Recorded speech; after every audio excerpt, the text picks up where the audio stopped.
Hi, welcome to ESST1006 Human Impacts on the Environment, the tutorial series. We're on tutorial 1 here. So the idea of us doing these tutorials is to help you, a new student to the university, to understand some of the ways in which you can learn. So some of the learning strategies by letting you in on a few secrets about how we assess your learning so that you're able to approach things like exam questions, tutorial questions, and questions for us teachers using a method or a criteria which everybody understands and allows you to get the best out of your learning experience here at UE. So in this first tutorial, we're going to take a look at how to do well in this course. That's Humans and the Impact on the Environment, ESST 1006. But of course, a lot of these techniques and concepts you will be able to use to do well in other courses as well. So the first thing we want to take a look at is a learning preferences survey. Then we'll take a look at some of the different ways in which we as teachers assess learning. So basically how we set our exams, questions and so on. And then finally we'll take a look at some different types of learning in terms of surface learning and deep learning, terms which you've probably heard of already. But first of all, let's take a look at learning styles. Now, I'm not too sure whether you guys would have thought about this already, but people tend to use different types of learning styles when they take in their information, their knowledge, their processes, and build their competence and experiences. Some people may use more visual cues like color coding words or pictures to assimilate information, to understand interactions, and to help explain to other people how things work. Okay? Other people would tend to use more language, talking, to describe how things work, or they would seek out verbal means of learning. So they would listen to lectures, they would explain things to other people to fix things in their minds. So those people are oral people. Other people like to use reading and writing. So they will use words. They will both fashion those words into different contexts and different hierarchies and different formats. And they will use these different patterns of words to help learn something. So myself, I'm probably much more of a read and write person. I will tend to build lists, and I would tend to make those lists hierarchical. So if you take a look at my lectures, my PowerPoint slides and so on, they tend to be a lot of lists and so on, which I would go through. Other people tend to be kinesthetic. Kinesthetic is basically using actions, using activities to help learn things. So a student who is more kinesthetic in their learning style would tend to learn best if they're given something to do, some sort of practical or some sort of measurement activity or something like that. So kinesthetic students learn by doing. And we need to cater for everybody, so we should also point out that things may be multimodal. So people may have elements of all of these different types of learning styles which they use, maybe in different situations. So, in one situation, a person may be very oral, they would listen to lectures, but in another situation, they would learn some sort of practical skill by doing, rather than by listening to someone describe how to do it. So people can be multimodal as well. Your challenge is to try and decide which type of person you are, and so you can fashion some method of learning which you can help you do the best you can do in a particular course. Learn the easiest that you can possibly learn, and in so doing, learn the best. Are you a visual person? Do you need to translate things into pictures? Are you an oral person? Do you need to listen to lectures, recorded lectures maybe? Are you a read and write person? Do you need to learn the techniques of hierarchical summation of lectures or concepts? Or are you a kinesthetic person who needs to practice things to fully understand them? Take a look at this website here. I tried it out. Let's go to this website actually, if we can. Let me just pull it up.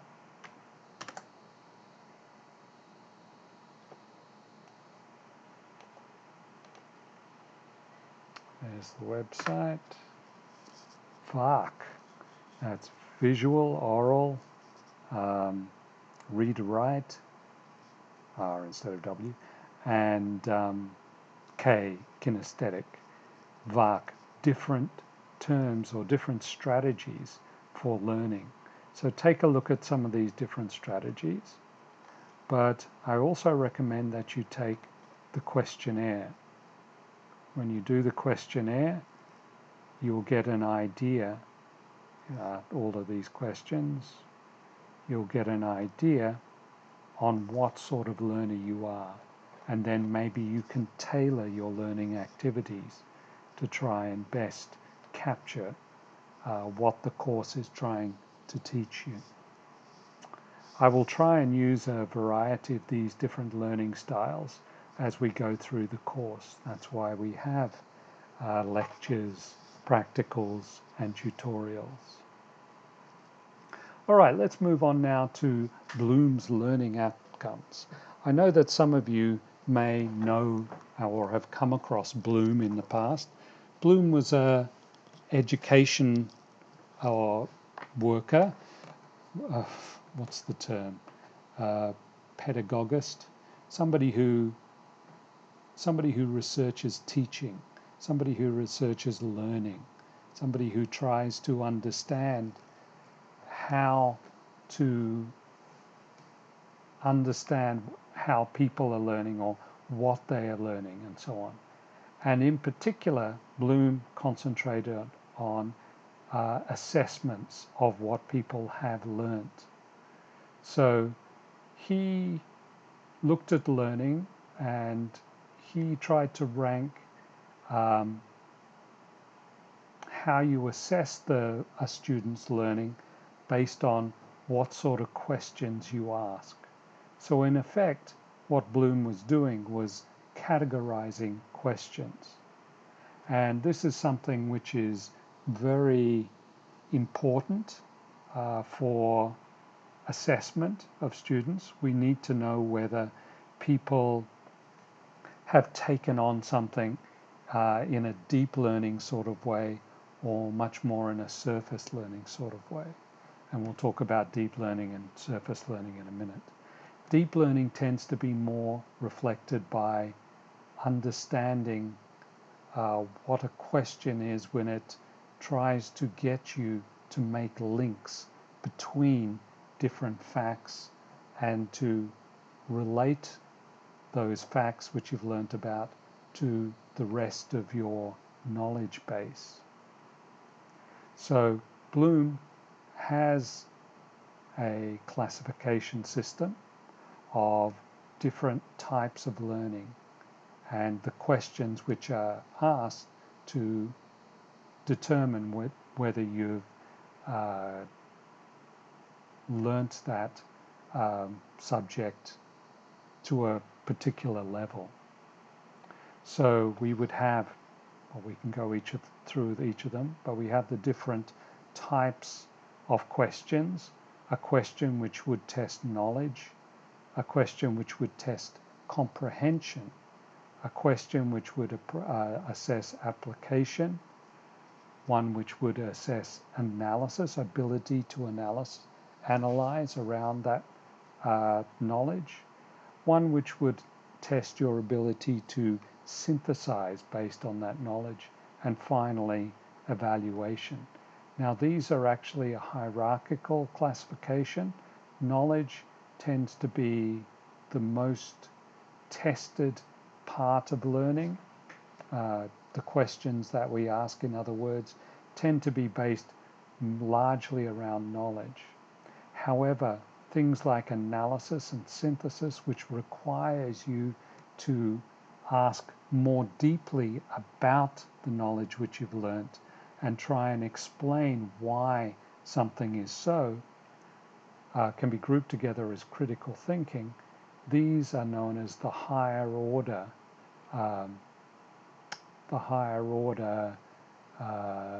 targets of learning, and teachers will ask questions to try and evaluate whether their students have reached these levels of learning.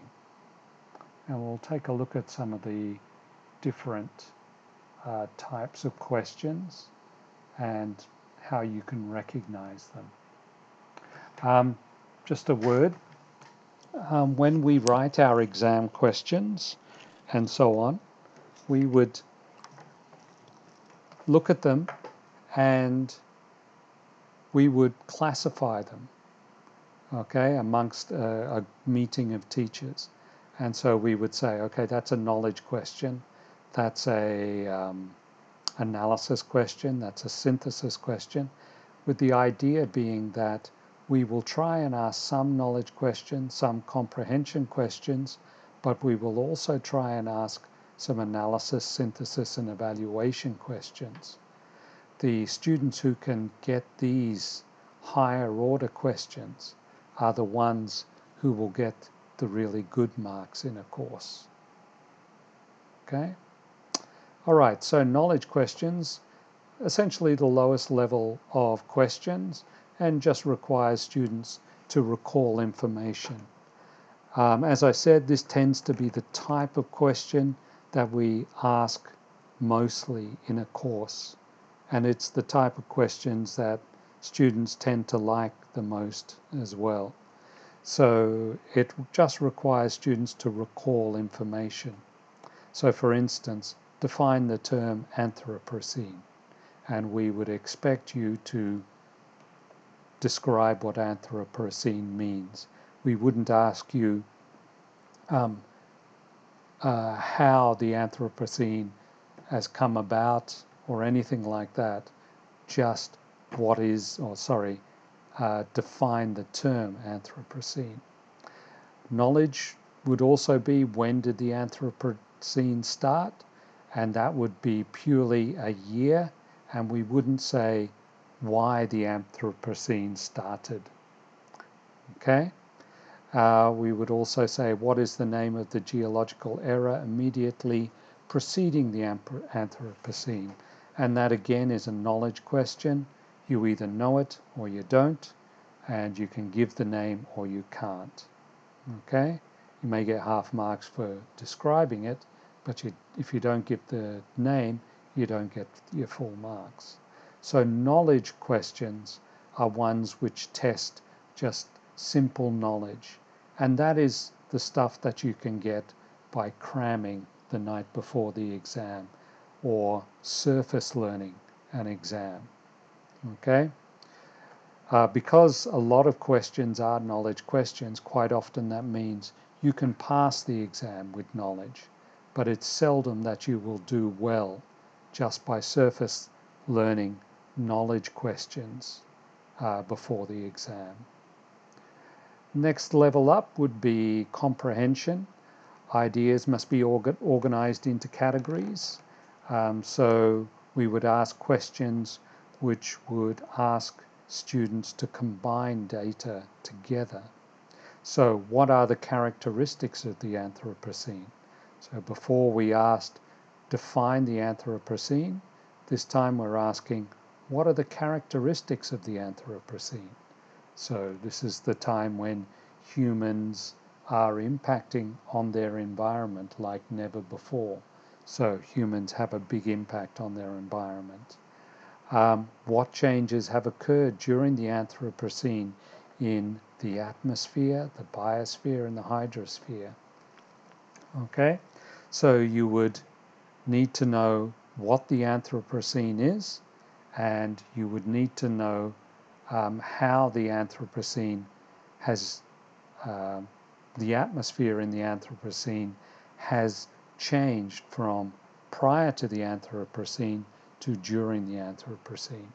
So, as you know, the atmosphere has got more carbon in it now, carbon dioxide, more greenhouse gases, so it can hold temperature, it can hold heat more, so we get global climate change. Also, the atmosphere tends to be more polluted with noxious pollution, basically. Okay? And how has the biosphere changed and the hydrosphere changed?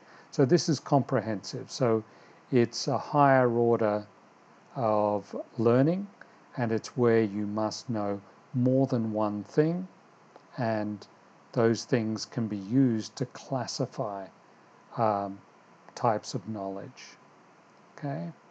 Next thing up is application. Students in these questions are asked to apply information they already know to new situations. So some use of prior knowledge is required to determine a correct response. This is where surface learning becomes a really bad idea, because if you've surface learnt your previous courses, you may have no idea about some of the elements of the question which have been asked, because you have no idea well, you've forgotten all that knowledge because you've just surface learnt it. You've just learnt it for the exam, and then you just forget it. That's something you've really got to watch out for in university. Some of the stuff which you learn in ESST1006, Human Impacts on the Environment, you will be called upon to demonstrate that knowledge in second-year courses and even third-year courses. And you will be called upon to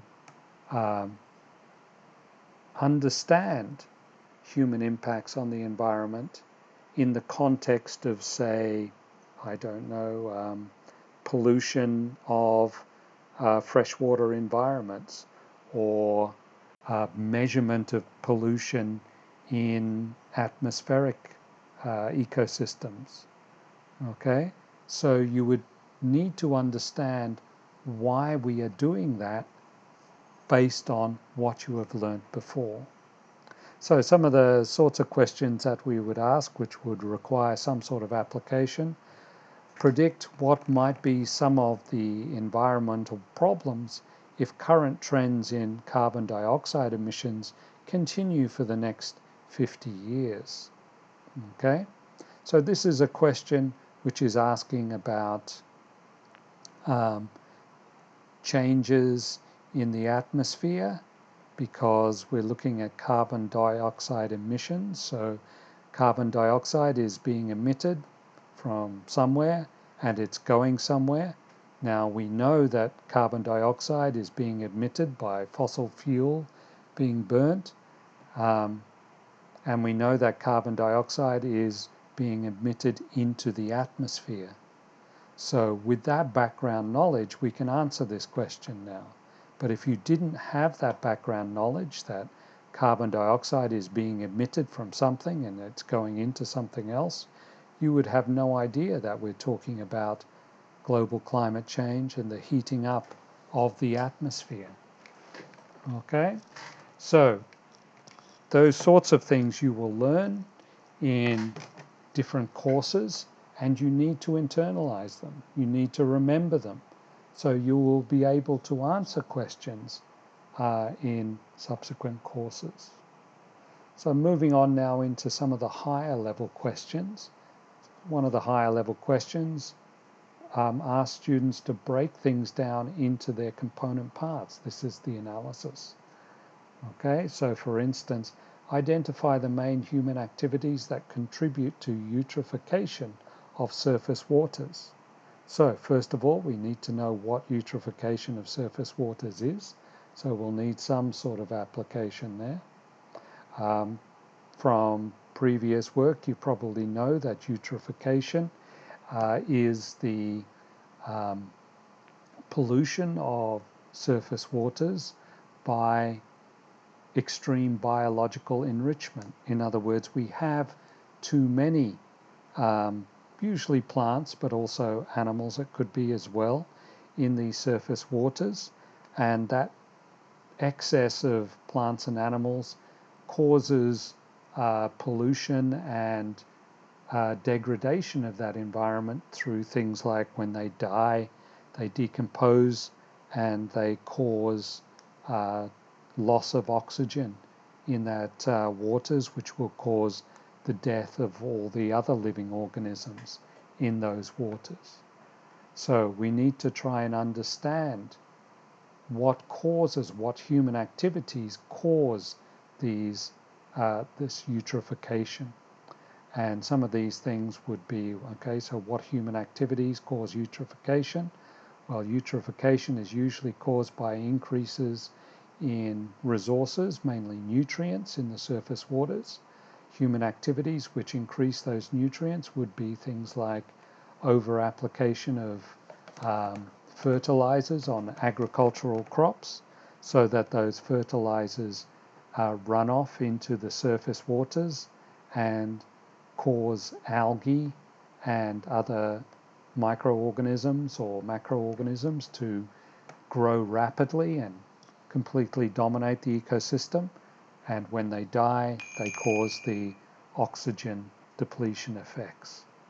So you need to, first of all, identify what a eutrophication is, identify what causes eutrophication, and then look at the human activities or describe the human activities that contribute to that eutrophication. Okay? So as you can see, the question starts to get a bit more complicated. And to make things even more interesting, we can also ask a follow-up question to the first question for each activity identified. So you identify the main human activities and you can list them down, okay? And for this particular question, a list would probably be fine because that's all it's asking for.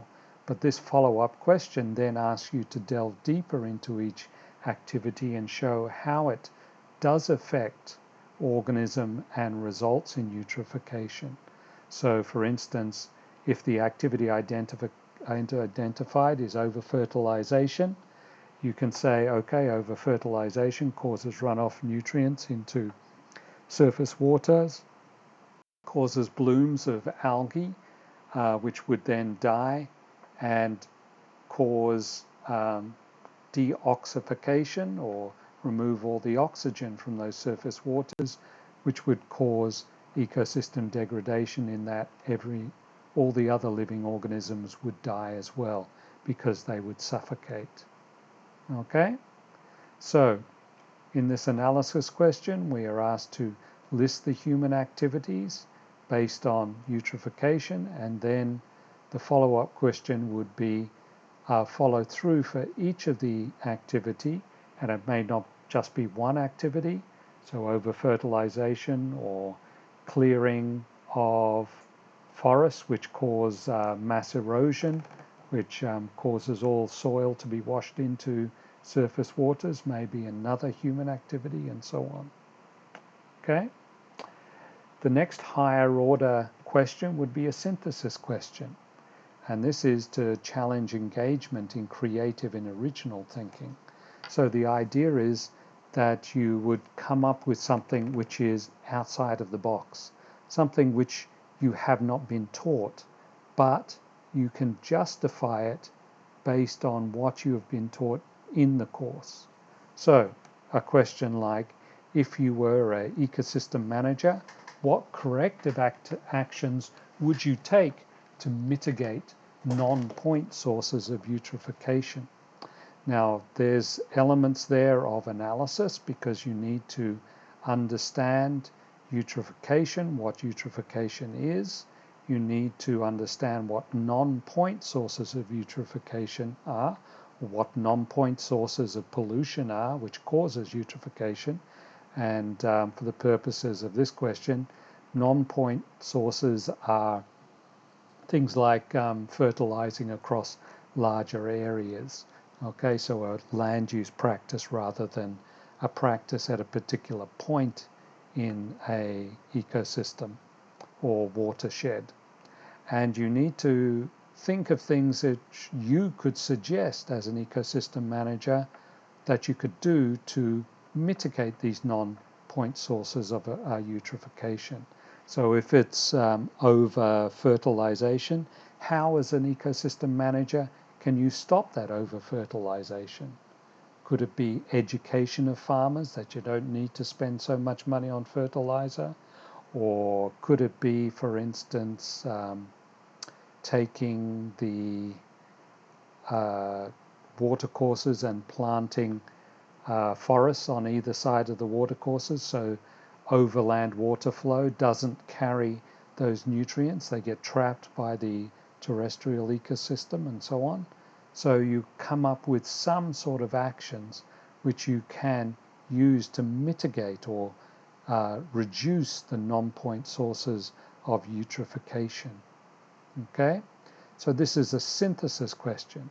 So you would come up with creative and original ideas for these corrective actions. And we as teachers, we really like that. And finally, we have evaluation. And this requires students to make a judgment about something. So you need to say whether something is right or whether it's wrong, and give your reasons why it is right and what it is wrong. Okay? This leads to exercises in decision making and problem solving. So a type of evaluation question would be something like, which of the previously listed mitigation responses would you prioritize if you had limited funds available? Justify your choice. So if you've previously listed some mitigation responses in your previous synthesis, so they may have been educating farmers or planting trees along watercourses. You would take a look and say, if you had limited funds available, which would be cheaper? Okay, educating farmers probably would be cheaper because if you have to plant trees along watercourses, you have to source your seedlings, get labor to plant them, maintain them for a few years. All of that would take money, and if you've got limited funds, you probably wouldn't be able to carry that out, but you would be able to carry out a series of workshops for farmers, bringing them all together, giving them lunch, and teaching them how to mitigate against fertilizer runoff. Okay, so that would be an evaluation.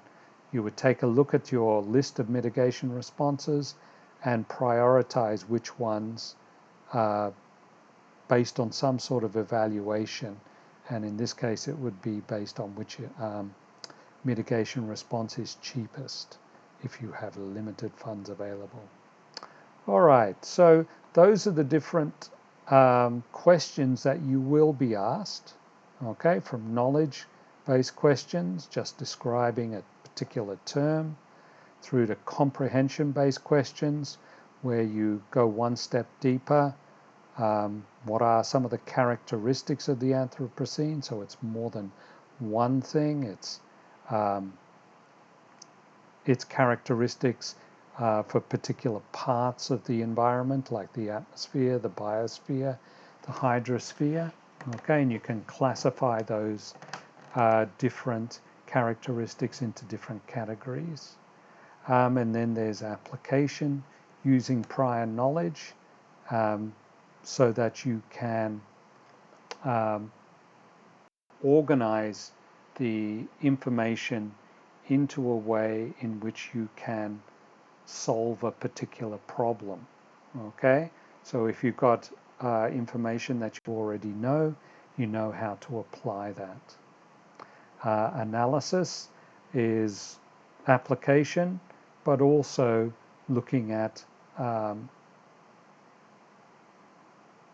extra level, going down an extra level. So for each activity that you may use or that you show that contributes to eutrophication or contributes to this particular question, you would take that list and go into some detail about why it affects the organisms or why it causes eutrophication. Okay, so it's not just one why here, breaking things down into particular parts, but it's also a next why as well on how it actually impacts on eutrophication.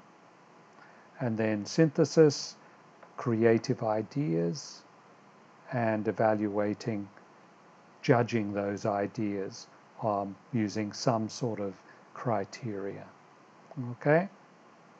Generally, what we're talking about with those three upper higher level on Bloom's taxonomy questions, the analysis, the synthesis, and the evaluation, require you to link lots of different concepts together, not only in this course, in the current course, but in previous courses as well.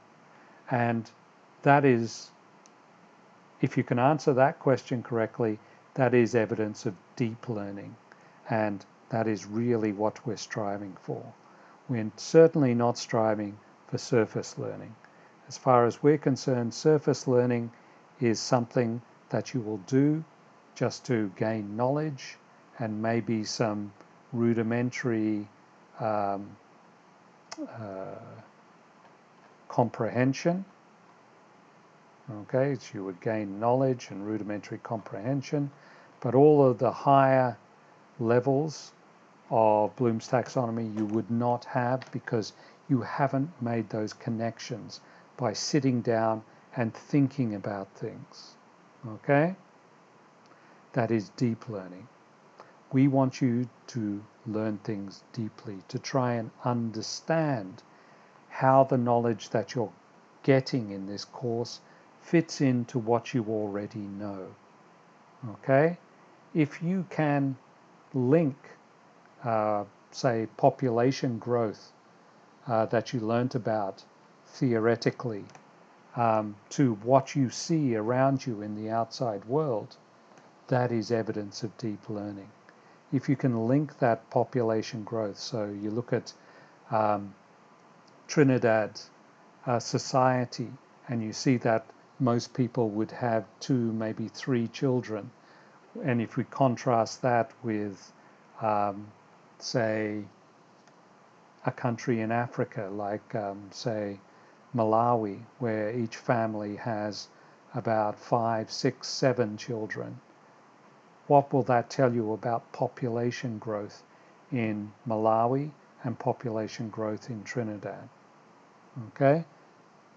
That, to us, would be evidence of deep learning. If you can then say, with these larger families, Malawi fertility per woman is much higher than in Trinidad, therefore the population growth rate is bigger, okay? And Malawi's population is increasing at a faster rate than in Trinidad, okay? So in 50 years' time, Malawi will have a substantially larger population, whereas Trinidad, the population may only be slightly larger. Okay? So, deep learning is what we're after. All right, so I'm going to ask you a few questions on this tutorial to help you see if you understand what's been said. So I will put those questions up on my learning after this recording of the tutorial, and you will go through and do those questions. I will have the questions open so you can do them anytime during the week, but there will be a deadline, and that will be on Friday at midnight. You will need to have done those questions by then. Those questions will be assessed. You will be marked on those questions. Obviously, because it's online, it's an open book, okay? So the questions will be pitched accordingly, okay? So you can have material in front of you when you answer the questions, okay? But each